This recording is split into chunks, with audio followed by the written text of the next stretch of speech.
नमस्कार, knockinnews.com में आपका स्वागत है। मैं हूं गिरिजेश वशिष्ठ।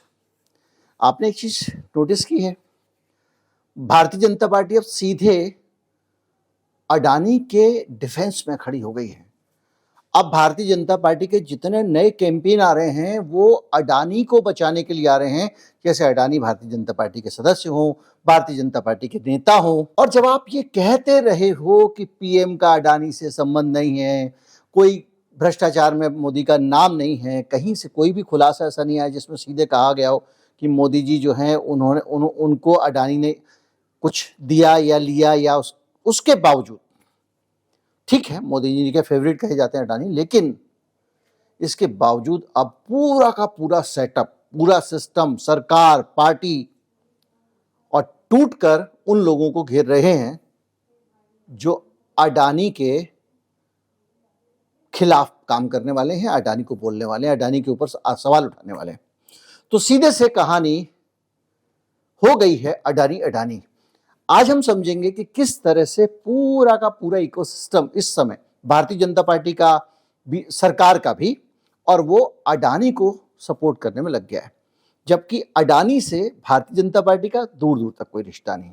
कहीं मत जाइए, चैनल को सब्सक्राइब कर लीजिए। मैं अभी हाजिर होता हूं, बातचीत शुरू करेंगे।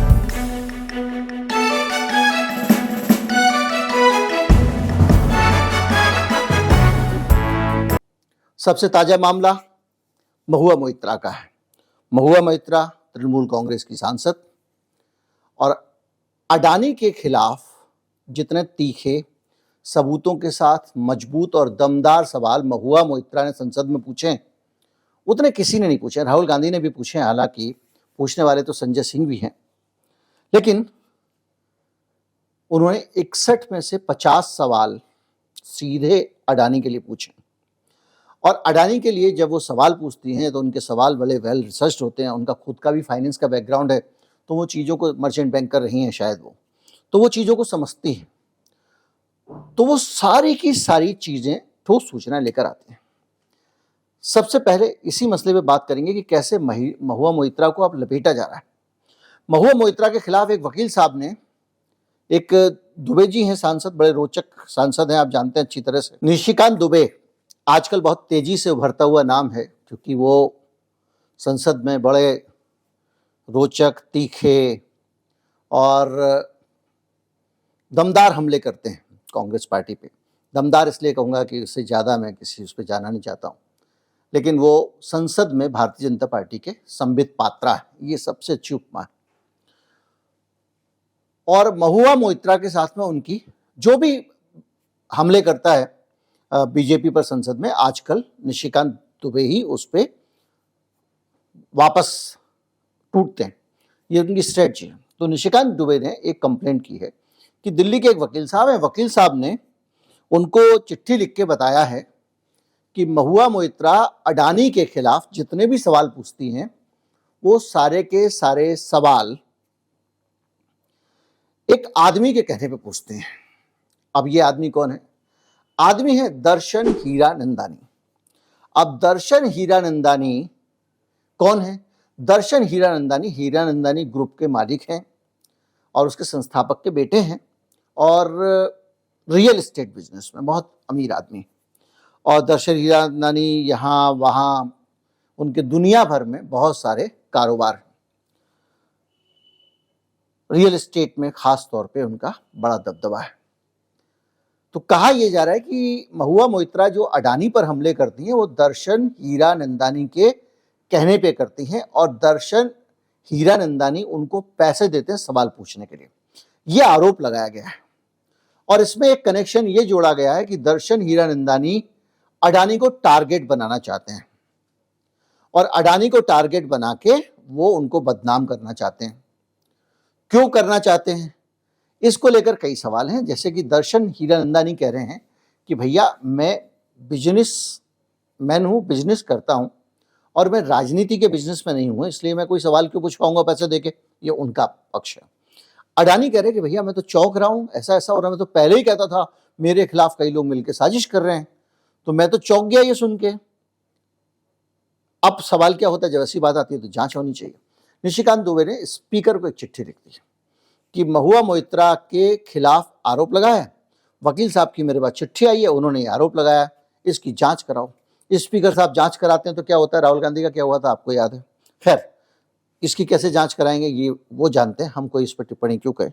लेकिन इस मामले में एक नई चीज और भी आ रही है, और वो ये आ रही है कि हीरानंदानी साहब जो हैं वो हिंदुस्तान में अडानी को इसलिए टारगेट कर रहे हैं कि वो पोर्ट के बिजनेस में हैं और दुनिया के कई देशों में वो पोर्ट चलाते हैं, लेकिन भारत में पोर्ट सेक्टर में उनकी एंट्री हो नहीं पा रही है। इसलिए नहीं हो पा रही है कि यहाँ पे अडानी की मोनोपोली है, कम से कम प्राइवेट सेक्टर में, तो किसी और को पोर्ट मिल नहीं पा रहा है। तो मुझे ये समझ में नहीं आया, कोई भी बिजनेसमैन जो है वो अपने फायदे के लिए तो इन्वेस्ट करता है, दूसरे के नुकसान के लिए क्यों करेगा। या तो दोनों के पोर्ट चल रहे होते और अडानी का बंद होने से इनको फायदा हो जाता, तब तो ये पैसा लगा देते। लेकिन अडानी को बदनाम करके इनको इंडिया में पोर्ट का ठेका मिल जाएगा, ऐसा तो कोई बिजनेसमैन अपेक्षा मुझे नहीं लगता करता होगा। लेकिन फिलहाल आरोप यही लगे। उसके बाद में कुछ एक और चिट्ठी उन्होंने स्पीकर को लिखी है, निशिकांत दुबे ने। उनका कहना यह है कि महुआ मोइत्रा के पास में उनका जो संसद में उनका जो पासवर्ड है, सबको एक एक्सेस मिला होता है ना, वो हीरानंदानी के पास है और इसकी जांच करनी चाहिए। कई दफा महुआ मोइत्रा का जो पासवर्ड है वो ऐसी जगह से एक्सेस किया गया है जहां पे महुआ मोइत्रा नहीं थी। अब इसमें एक ये भी सवाल आ रहा है कि भाई वो जो पासवर्ड एक्सेस किया गया है तो वो क्या सचमुच, कई बार ऐसा होता है कि बहुत सारे लोग अपने कामों के लिए अपनी सेक्रेटरीट में अपने कर्मचारियों को पासवर्ड दे देते हैं, जब तक बहुत फाइनेंशियल चीज़ें ना हो कि भाई वहाँ से एक्सेस कर लेना। अगर मान लीजिए मेरे ही इंस्टाग्राम पे मुझे शॉर्ट डालना मेरे लिए संभव नहीं, तो अपने किसी कलीग को दे दूंगा, डाल दीजिए, वो जहाँ बैठा हुआ है, आजकल तो वर्क फ्रॉम होम, वहीं से डाल देगा। लेकिन जो भी है, आरोप यही लगा है और निशिकांत दुबे ने दूसरा लेटर भी लिख दिया है। तो कुल मिला के टारगेट पे कौन आया, महुआ मोइत्रा। महुआ मोइत्रा कौन, जो सबसे ज्यादा अडानी के खिलाफ संसद में बोलती हैं। अब एक वकील साहब चिट्ठी लिख रहे हैं और एफिडेविट लिख के वो आरोप लगा रहे हैं, भैया मैं शपथ पूर्वक सत्य कथन करता हूं कि जो मैं कह रहा हूं सही है, झूठ निकले पकड़ लेना। तो ये तो महुआ मोइत्रा वाला लेटेस्ट मामला है। लेकिन मामला सिर्फ इतना नहीं है। ओसीसीआरपी की जब से रिपोर्ट आई है और उस रिपोर्ट में जिस तरह से अडानी ग्रुप को लेकर खुलासे किए गए, उसके साथ ही एक जानकारी और निकल के आई थी कि ओसीसीआरपी को एक ट्रस्ट, जो कि जॉर्ज सोरोस का ट्रस्ट है, वो फंडिंग करता है, मतलब वो भी पैसे देता है ओसीसीआरपी को। ओसीसीआरपी पत्रकारों का एक समूह है, उसको बहुत सारे लोग आर्थिक मदद करते हैं पूरी दुनिया में। वो खुलासे ही करता रहता है, खोजी पत्रकारिता करता है। खोजी पत्रकारिता वाले को 6 महीने में, साल भर में एक स्टोरी उसकी निकलनी है, वो किसी और तरीके से उसका पैसे आएंगे कहाँ से, उसको फंडिंग लेनी पड़ेगी। वो अखबार तो है नहीं जो रोज बिक जाएगा और उसके पैसे आ जाएंगे। ना चैनल है ना यूट्यूब है कि भैया एक वीडियो से इतनी कमाई हो जाएगी कि उसका खर्चा निकल जाए।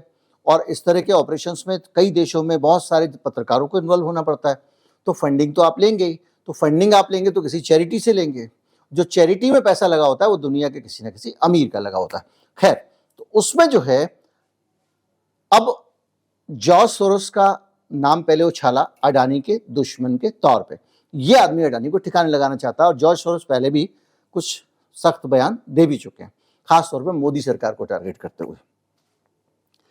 अब हो ये रहा, उनका मैं वीडियो बना चुका हूं, उनका अपना बैकग्राउंड है, उनको अपनी ही जमीन से विस्थापित कर दिया गया था, अपनी जन्मभूमि से दूर रहे हैं, बहुत सारी चीजें, तो उनकी राजनीतिक रुचियां हैं, राष्ट्रवाद के खिलाफ रहते हैं, उनकी एक विचारधारा है। तो उस तरह की विचारधारा की चीजों को फंड करते रहते हैं।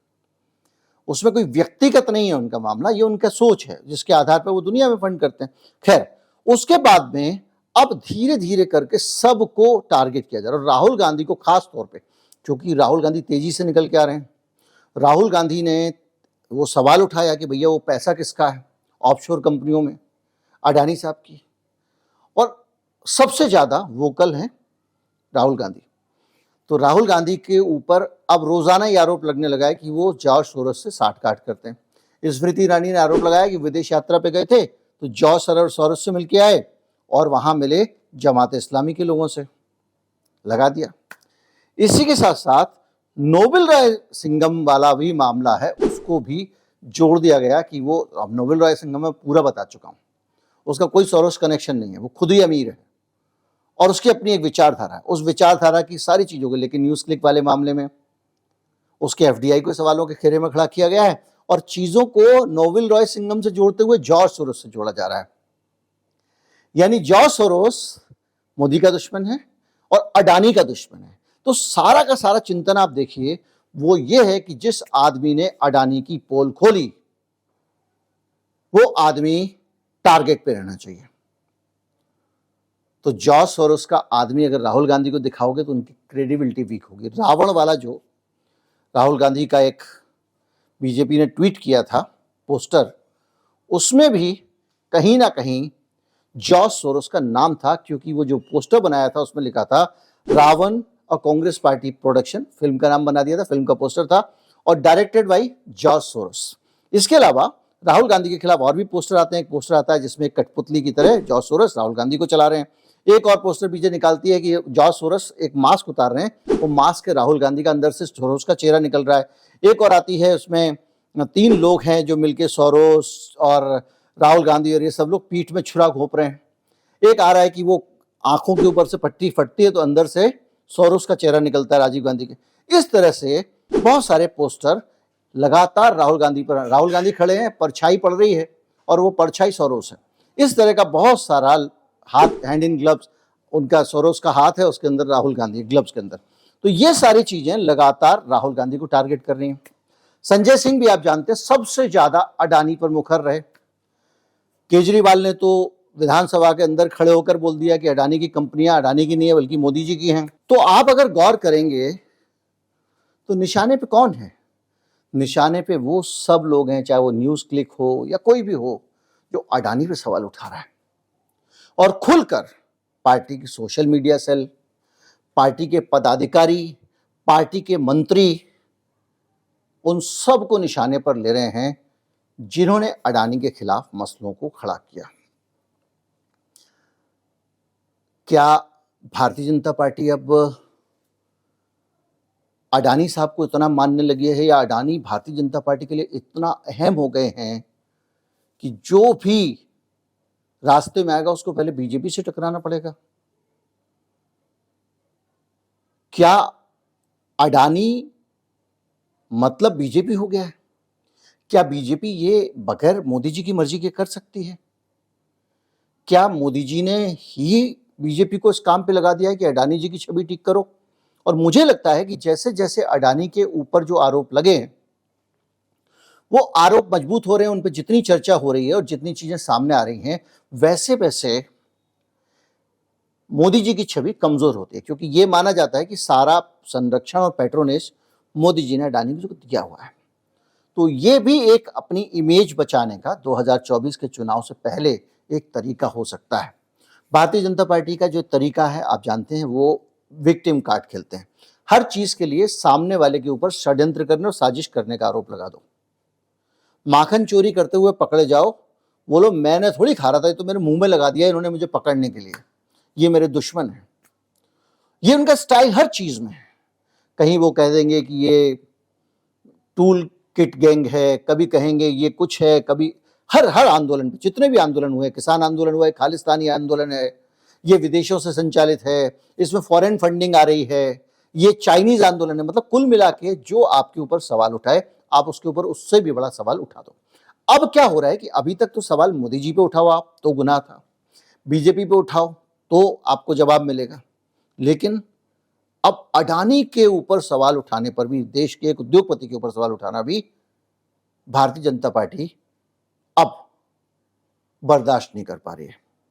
और जो जो लोग जहां जहां से अडानी को टारगेट करें, चाहे वो जॉर्ज सोरोस हो, चाहे वो राहुल गांधी हो, चाहे वो संजय सिंह हो, चाहे वो महुआ मोइत्रा हो, उन सब लोगों की साख को संदेह में लाया जाएगा, संदिग्ध बनाया जाएगा, उनके ऊपर आरोप लगाए जाएंगे ताकि इनकी बातों को लोग कहें कि हाँ ये तो चिढ़ते हैं मोदी जी से और इन्होंने उनको फंसाने के लिए ऐसा किया, और महुआ मोइत्रा को तो पैसे मिले थे, मतलब लिखने के लिए व्हाट्सएप में भी लोगों को मिलना चाहिए, वो सब तैयार हो रहा है। लेकिन बाकी असली हकीकत तो जांच में ही पता लगती है। अगर जांच हो जाए और समय पे खत्म हो जाए, जैसे संजय सिंह गए, मामला बढ़ता ही जा रहा है, दूसरी एजेंसी तीसरी एजेंसी डालती जा रहे हैं, सिसोदिया गए तो गए ही हैं। ऐसी स्थिति में जांच से भी कुछ सच पता पड़ेगा नहीं पड़ेगा पता नहीं चलता। अब कितने साल पुराना निठारी कांड, अब पता चल रहा है कि दोनों को गलत फंसा दिया था, हाई कोर्ट ने कहा निर्दोष हैं। तो इतने साल तो गए, ये भी हमारे सिस्टम की कमी है। लेकिन एक अच्छी निष्पक्ष जांच हो जो कम समय में पूरी हो जाए, सही निष्कर्ष आ जाए, ताकि जनता को भी सच पता लगे। उम्मीद करता हूं वीडियो आपको अच्छा लगा होगा। अच्छा लगा हो तो ज़्यादा से ज़्यादा लोगों तक पहुंचा, चैनल को सब्सक्राइब कर लें। नमस्कार, जय हिंद।